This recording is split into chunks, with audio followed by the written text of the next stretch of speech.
hours to buy Rihanna's new line of lingerie. Tony Kornheiser, and yet no one is buying my used stuff on eBay. No one. You used what? My used underwear.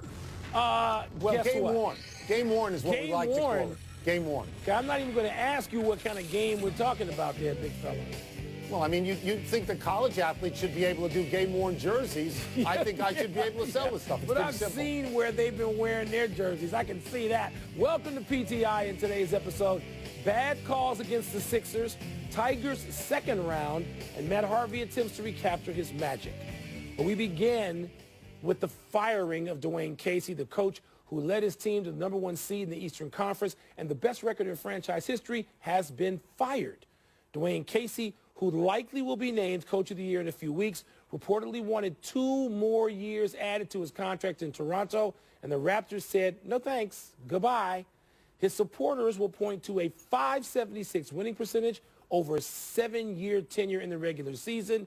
His detractors will point to a .412 mark in the playoffs and 3 straight losses to LeBron as Casey's undoing. Tony, is this move going to fix the Raptors and get them closer to a title? I don't want to be gloating about this because it's unfortunate when someone loses his job, but I sat on that set a couple of days ago, and I had this. I told you that the way they lost that series, particularly the last game when they lost, I think, by 35 points, and they went out and they were swept, and you asked me what could be done for this team. I said, well, you can, if you're the owner, if you're the GM, you can fire the coach and you can go to your season ticket holders and say, this is the first thing that we have to do. Because I don't know how you get rid of the players. In terms of, is it effective? What do you do?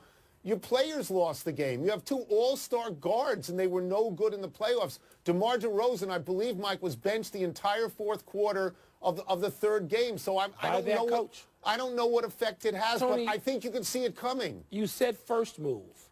It can only be the first move. Just bringing another coach in, I don't care how good that coach is. I mean, you're not going to get Phil Jackson, of the 1990s or the early aughts. You're not going to get Pat Riley of the 80s and the 90s. You're not going to get them.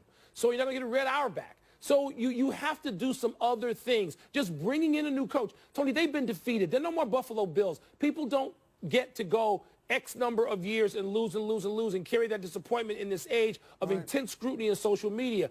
But they have to change some players. Well, just firing Dwayne Casey ain't going to do it. What is your team built for? Dwayne Casey was a very good regular season coach. Yeah. But when you're a very good regular season coach, then people say, well, what are we going to do in the playoffs? And he was not good in the playoffs. And to some degree, this is defensible because you say to yourself, well, a coach's job changes in the playoffs. It does. You've got to come up with something to beat LeBron. First move, Tony. Can't be the last move.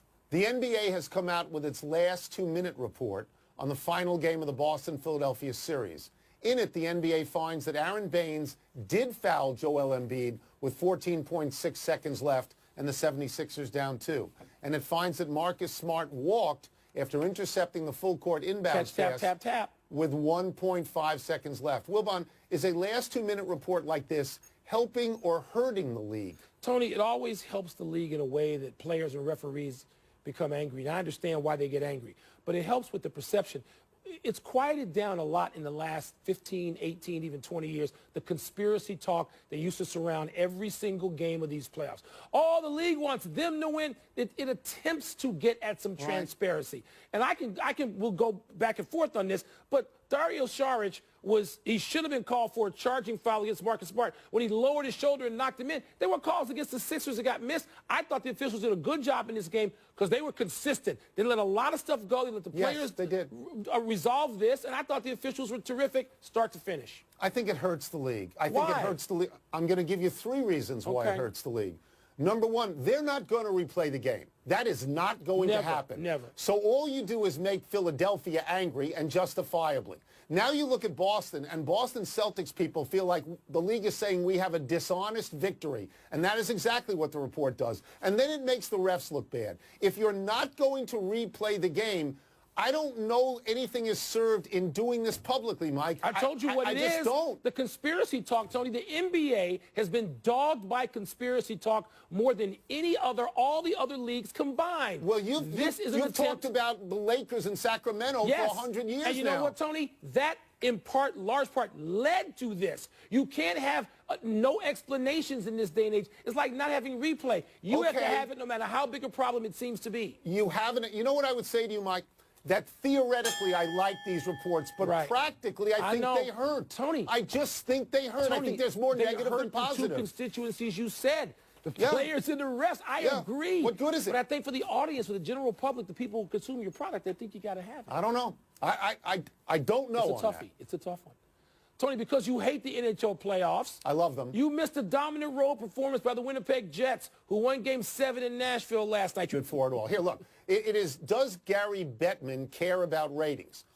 Television ratings. Are they important to him? Because if they are, and you have Winnipeg and Tampa Bay gets no ratings because nobody even knows there's a hockey team in Florida. They've been in the finals twice in the last 15 years. And Winnipeg gets no ratings because they actually don't get any ratings because they're in Canada, and any amount of people that watch don't count in the United States. If I'm Gary Bettman, I am praying for Vegas against Washington. Washington has the biggest star, a multiple MVP guy, Alex Ovechkin, a #1 goal scorer. And Vegas is the most successful, weirdly so, of any expansion team ever in any sport. That's the final I want, Mike.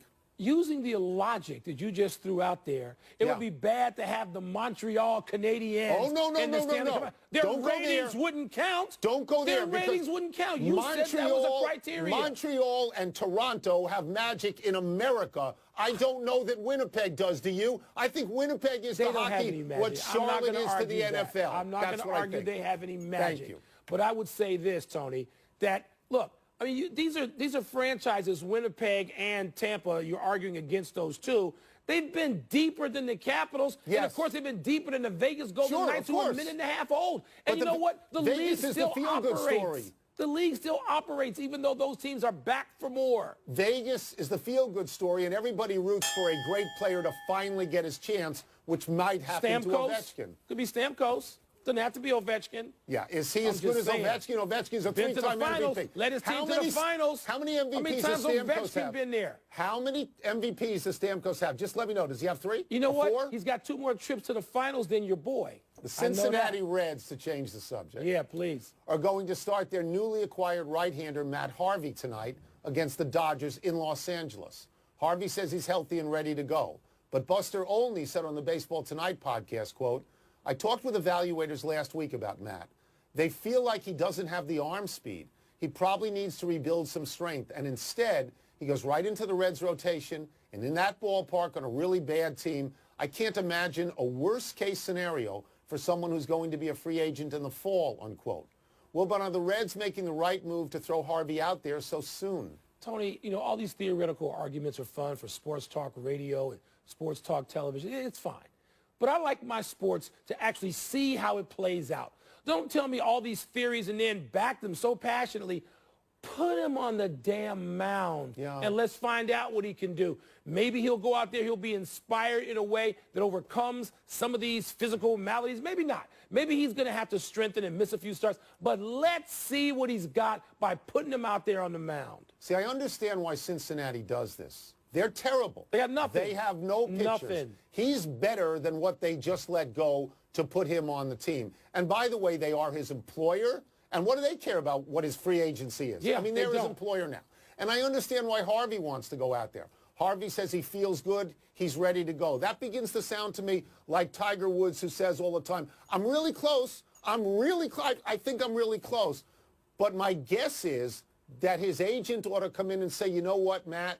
Take a couple of rehab starts in the minors. Get your arm speed up a little bit, don't you think? Tony, that sounds fine. It sounds reasonable. Sports are about proving what you can do.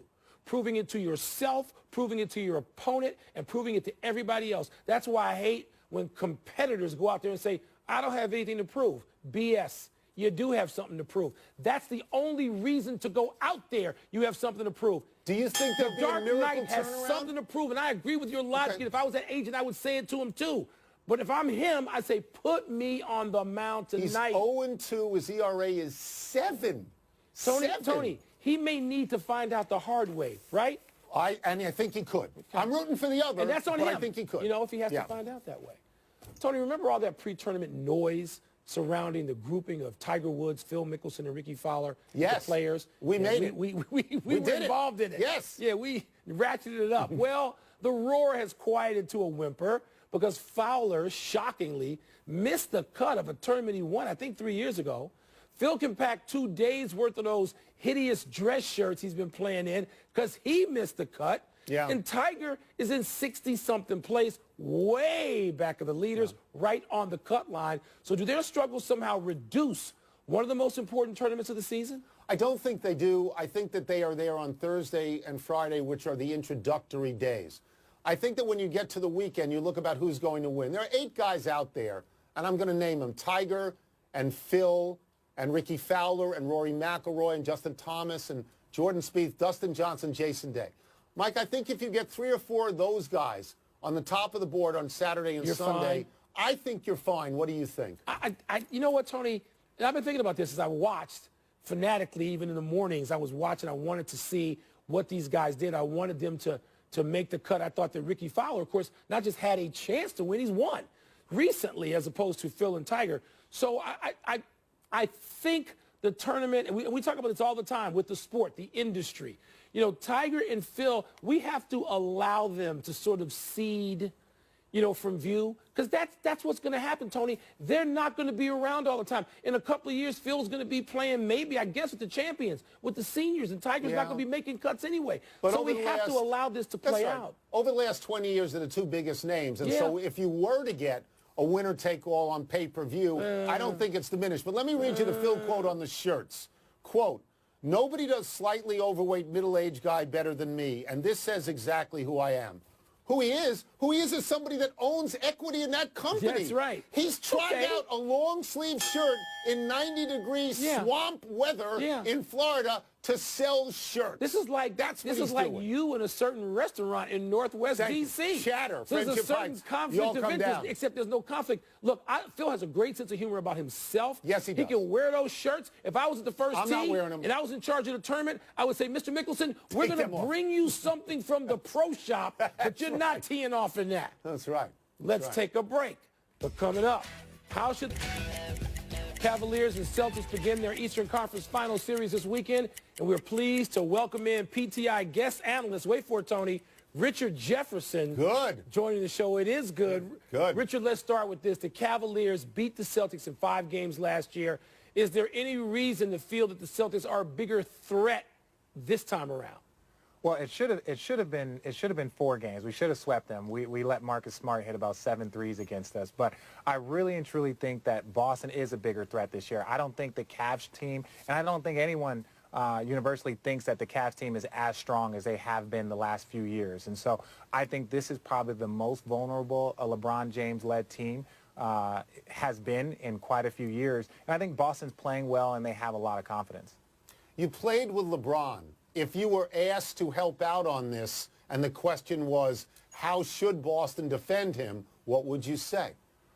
I think the key, I think Bron has been obviously extremely consistent in the first 2 rounds. I think the key has been the secondary players. It's been Kevin Love, Kyle Korver, J.R. Smith. These are the individuals that kind of struggled in the first series against Indiana, and you see it went to 7. Then when these guys played well, they sweep Toronto. So obviously, and I think it's known, this is the key, the secondary guys. But in the past, it's been D-Wade, it's been Kyrie Irving, it's been these guys that have been dominant. So there hasn't really been that conversation. But now it's really about how well you slow down J.R. Smith and Kyle Korver and George Hill and Tristan Thompson. All of these guys need to be slowed down because Bron is going to be consistent. You're not going to stop him. So if you can hold the other guys down or keep 2 or 3 of them in check throughout the series, you have a better chance.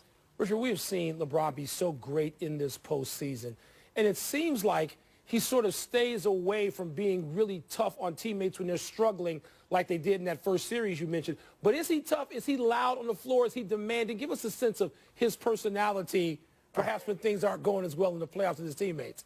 Well, like any good teammate or any good teacher or any good leader, you know who you can yell at and you know how you can yell at them. You know, there's certain things that he could say to me. There's certain things that he could say to JR. There's certain things that he could say to different guys. And I think the worst thing that you can do for a teammate that's struggling is to berate them. To like, oh, my teammates, we need other guys to do better. That doesn't get you anywhere. And I think Bron is a guy that wants to win championships and he wants to, go to the finals. And so in order to do that, he needs his teammates. And so anybody that would think that just because guys struggled in that first round, that he's not going to support them. And you saw some of these guys, they got through the woods and that they figured out some things, and it's going to take time. This is the first time a lot of these guys have been in this role. Kevin Love has never been the number 2 guy on a playoff team. It was Kyrie, and then Kevin Love was the 3rd guy.